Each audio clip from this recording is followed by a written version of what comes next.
एक अरसे के बाद आज मुझे ये एहसास हुआ, कुछ तो बात है यहाँ की मिट्टी में और यहाँ की हवा में, जिसने मुझे आज सदियों की गहरी नींद से जगा दिया। अब इस शहर की हवा बदलने वाली है।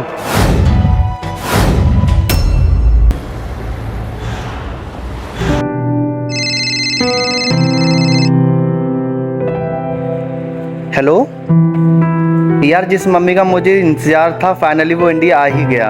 अरे यार, एक रिपोर्टर मुझसे प्रेस कॉन्फ्रेंस में पूछ रहा था कि क्या तुम मम्मी की श्राप पे बिलीव करते हो। तो नहीं, मैंने तो मना कर दिया भाई, मैं इस सब चीज़ों पे बिलीव बिल्कुल भी नहीं करता। कुछ लोग ये भी कहते हैं कि अगर मम्मी की कब्र को कोई हाथ लगा दे तो वो दोबारा से जीवित हो जाता है।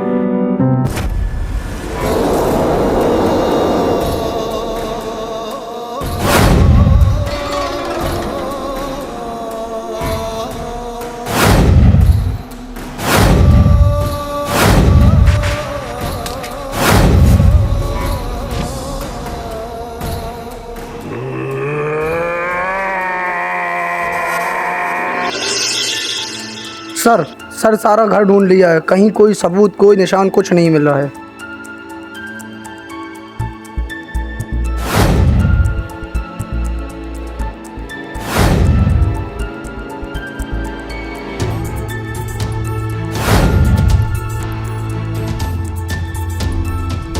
घर में कोई सबूत ना निशान का होना समझ में आता है। शरीर पे चोट या घाव का ना होना ये समझ में नहीं आता।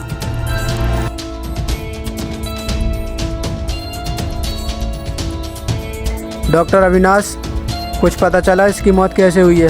सर कुछ समझ में ही नहीं आ रहा। बॉडी पर कोई इंजरी के निशान है ही नहीं। शायद डिटेल टेस्ट के बाद में कुछ पता चले।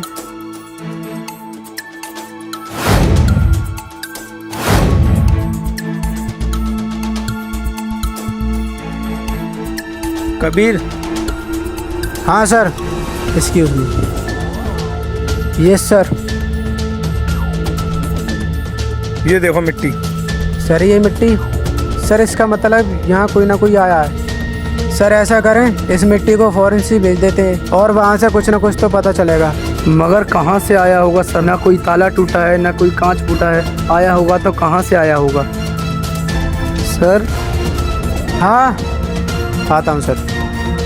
ये देखिए सर, इसके गाल पर एक अंगूठी का निशान है।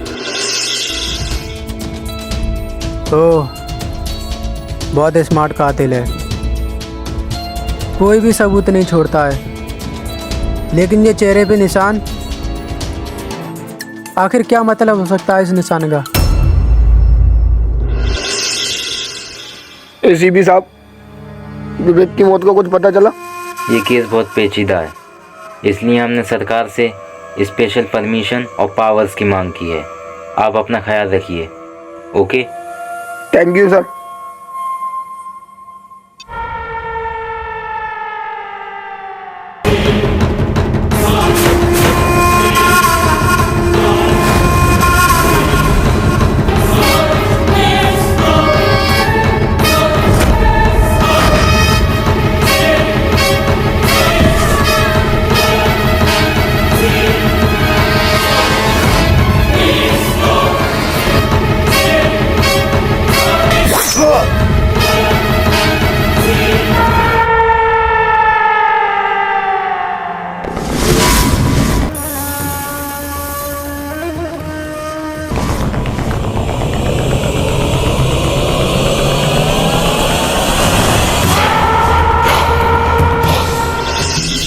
ये केस तो बहुत उलझता जा रहा है। सर मुझे आपसे बहुत इम्पोर्टेंट बात करनी है। मेरी बात सुन लीजिए सर, मेरी बात सुन लीजिए। हाँ, आराम से बताओ क्या कहना चाहते हो। सर शहर में जितने भी मर्डर्स हो रहे हैं ये एक मम्मी कर रही है। मम्मीज? जी हाँ सर, मैं सच कर रहा हूँ, मैं बिल्कुल सच कर रहा हूँ, ये मम्मी कर रही है। सर मेरे पिताजी ने अपनी आधी ज़िंदगी इजिप्ट में गुजारी है और वो इन मम्मीज़ पर रिसर्च कर रहे थे। वो एक हिस्टोरिकन है और ये उनका पेशा है। ठीक है, तुमने कहा मैं तुम्हारी बात सुनूं, मैंने तुम्हारी बात सुनी। अब इस पर यकीन करना है या नहीं करना है, इसका फैसला मैं करूँगा। आप जा सकते हो।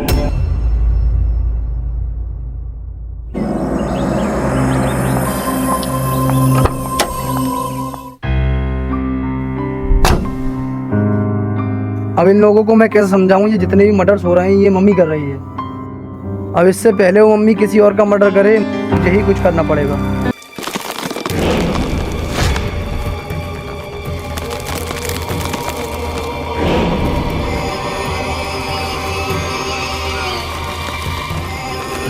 ये लड़का आता है पुलिस स्टेशन मर्डर की खबर देने के लिए और कुछ देर के बाद इसका एक्सीडेंट हो जाता है।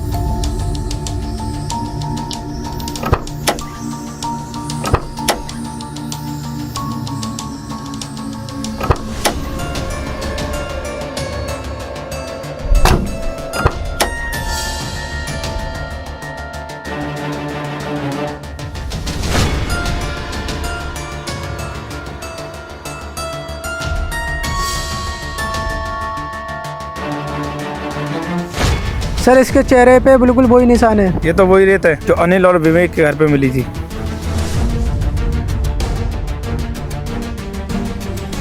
सर पता नहीं मुझे ऐसा क्यों लग रहा है कि ये निशान पहले मैंने कहीं देखा है।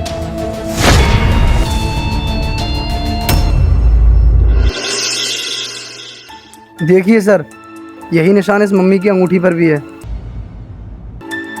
सर एक मम्मी जगह जगह जाकर कैसे खून कर सकती है? इसका मतलब ये हुआ कि इस मम्मी का हर खून के साथ कोई ना कोई कनेक्शन ज़रूर है। वेल डन मयंक, इसके बारे में जितनी इन्फॉर्मेशन निकलती है निकालो। ये उन केसेस में से जो पहले दिमाग से जीता जाता है उसके बाद मैदान में, और उसके लिए हमें अपने दुश्मन की जितनी इन्फॉर्मेशन मिल सके हमें ढूंढ निकालनी है।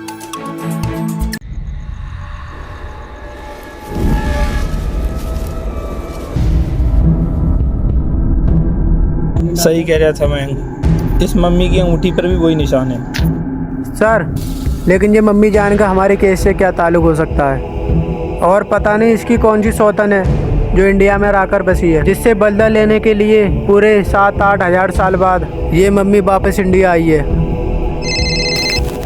हाँ मयंक। रणवीर सर कुछ पता चला? बहुत कुछ पता चला है, तुमने जो जो इन्फॉर्मेशन दी थी वो सब सही लिख ली। ये सब मुझे और पहले ही पता कर लेना चाहिए था, लेकिन एनीवे इस केस के बारे में एक बात और है जो मुझे पता चली है। वो क्या मयंक? ये जितने भी मर्डर्स हुए हैं इन सभी केसेस में हमें रेत बरामद हुई है, वो भी किसी कांच की खिड़की की या दरवाजे के पास से। हर केस में सर यही एक कॉमन चीज़ है। पता करता हूँ। Okay okay sir. क्या हुआ सर, चलें?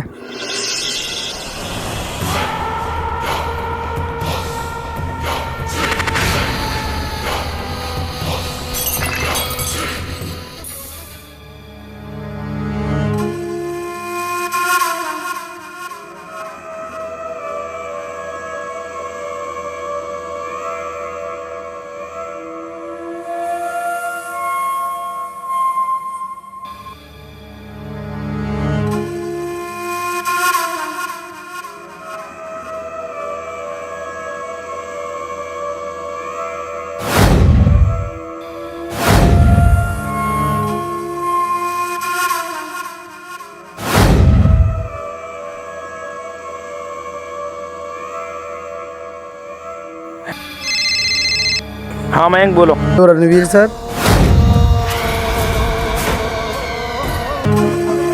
Hello hello Mayank, hello hello Mayank.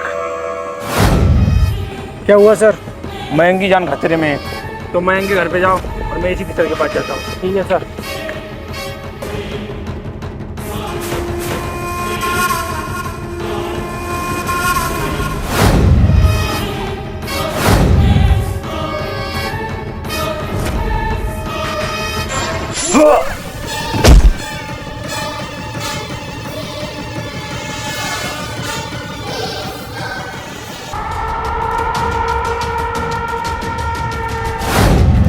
हे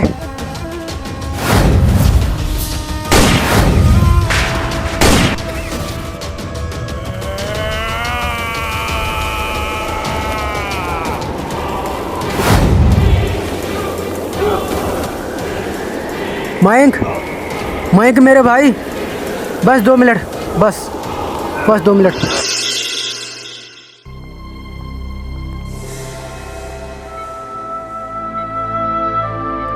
हाँ, लेटे रहो।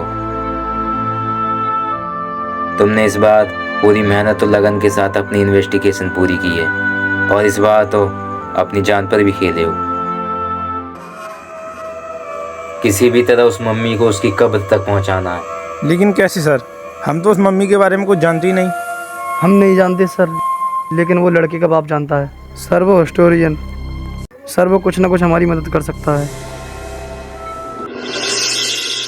बाबा फैमी की बदले की आग आज भी सुलग रही है।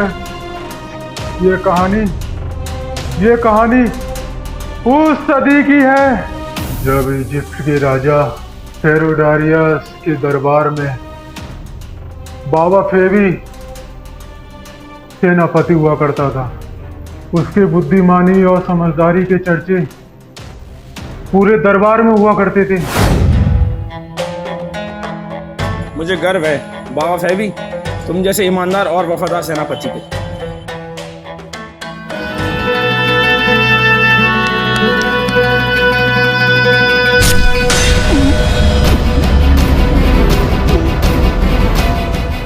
बाबा फैमी, बाबा फैमी।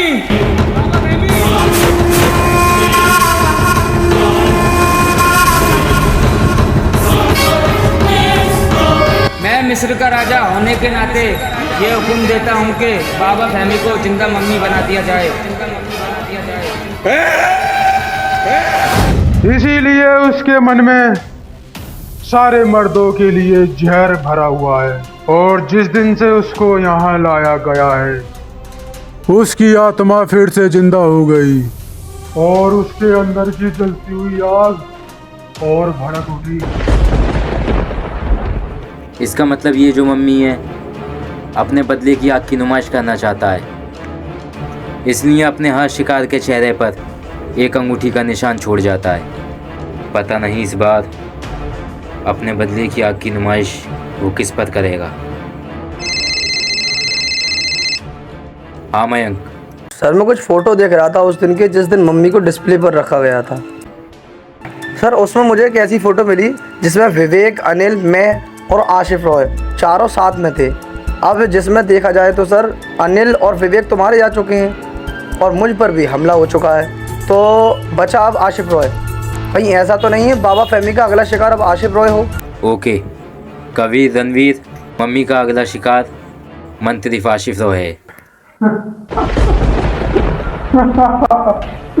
कोई फायदा नहीं है क्योंकि बाबा फैमी की सोच आपकी सोच से 2 कदम आगे है। देखिए अग्रवाल जी, प्लीज हमारी बात समझने की कोशिश कीजिए। एक आप ही हैं जो उस मम्मी के बारे में सब कुछ जानते हैं। प्लीज हमारी बात समझने की कोशिश कीजिए। ये काम सिर्फ अपने बेटे के लिए नहीं पूरे समाज के लिए करना है। प्लीज़ बताइए हमें। होश में आइए अग्रवाल साहब, होश में आइए। मैं जानता हूँ आपने अपने बेटे को खोया है, लेकिन आप अपने बेटे के लिए और समाज के सारे मर्दों के लिए कुछ करना चाहते हैं तो यही मौका है। प्लीज़ अग्रवाल साहब हमारी मदद कीजिए, प्लीज़।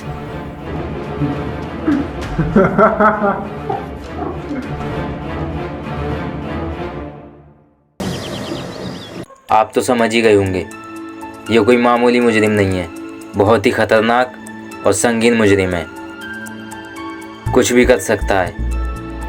आशिफ रॉय जी, आपकी जान को खतरा है।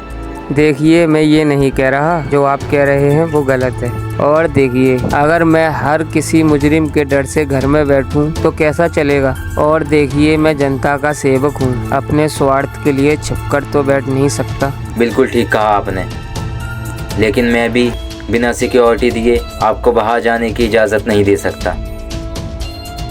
आपकी सुरक्षा मेरी जिम्मेदारी है। मेरी एक स्पेशल टीम है जिसे मैं यहाँ तैनात करके जा रहा हूँ। बिना उन्हें बताए आप 1 सेकंड के लिए भी कहीं जाइएगा नहीं। Please cooperate.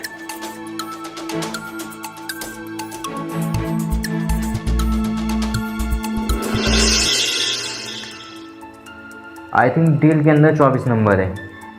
ACP sir. हाँ आइए। अब तक तो आप हमारी मदद नहीं करना चाहते थे, फिर आज अचानक यहाँ कैसे?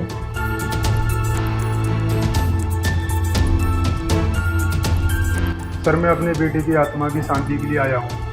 मुझे लगा कि आपको मैं कुछ बता दूँ तो मेरे बेटे की आत्मा को शांति मिल जाए। सर एक हथियार है सर, जो वो मम्मी को ख़त्म कर सकता है। कौन सा हथियार? जो मोहनजोदड़ो के ज़माने का है। मोहनजोदाड़ो?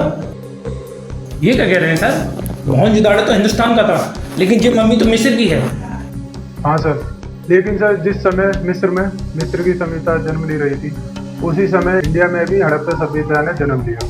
सर वही हथियार है जो इस मम्मी को ख़त्म कर सकता है। लेकिन ये हथियार मिलेगा कहाँ पर? सर वो हथियार हैदराबाद की पुरानी म्यूजियम में रखा हुआ है। हैदराबाद? सर हैदराबाद तो मेरा ही शहर है।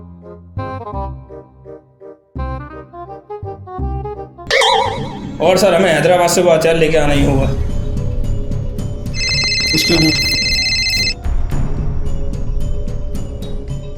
सर मंत्री आसिफ रॉय के बॉडीगार्ड का फोन था, उनकी मीटिंग फिक्स हो गई।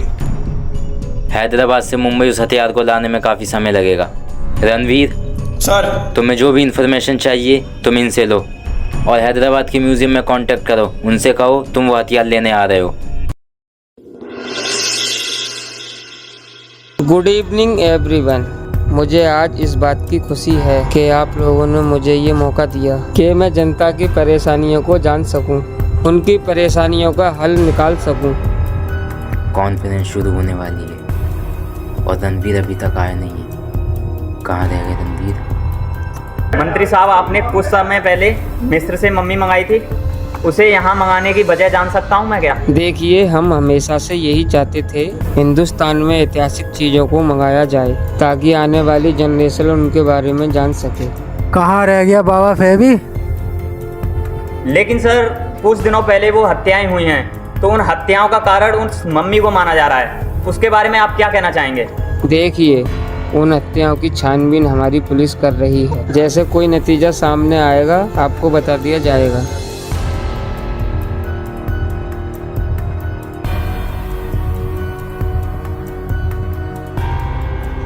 बाबा फैबी आशिफ को मारने वाला है, लेकिन सवाल ये उठता है कि कब।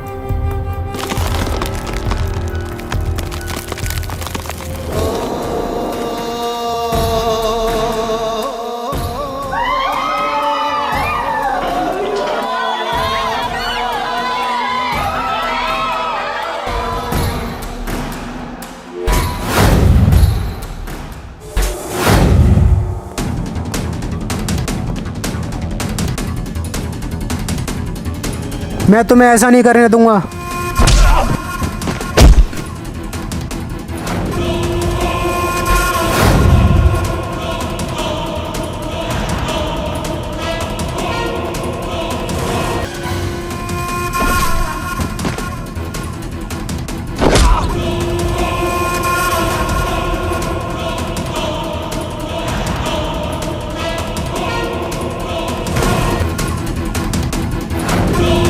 कबीर, कबीर तुम ठीक तो? ए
रणवीर सर। रणवीर,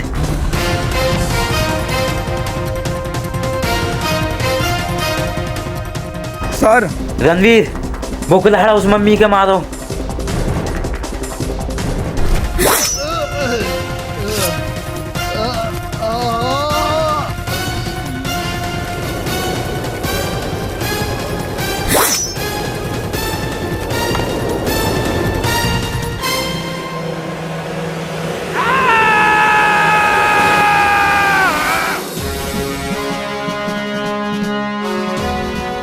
मैं तो एक पल के लिए डर ही गया था। जब तक आपकी टीम में ऐसे ऑफिसर मौजूद हैं, कभी किसी को कुछ नहीं हो सकता। वेल डन एसीपी साहब। मंत्री जी, ये हमारे जो जावास ऑफिसर है ना, ये हमारे देश की मम्मियों को नहीं छोड़ते, तो किसी और देश से आई हुई एक मम्मी को कैसे छोड़ सकते हैं।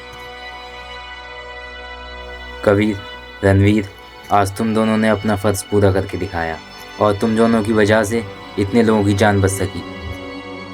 मुझे गर्व इस बात का नहीं है कि तुम दोनों मेरी टीम का हिस्सा हो, बल्कि इस बात का फ़ख्र है कि मैं तुम दोनों की टीम का हिस्सा हूँ।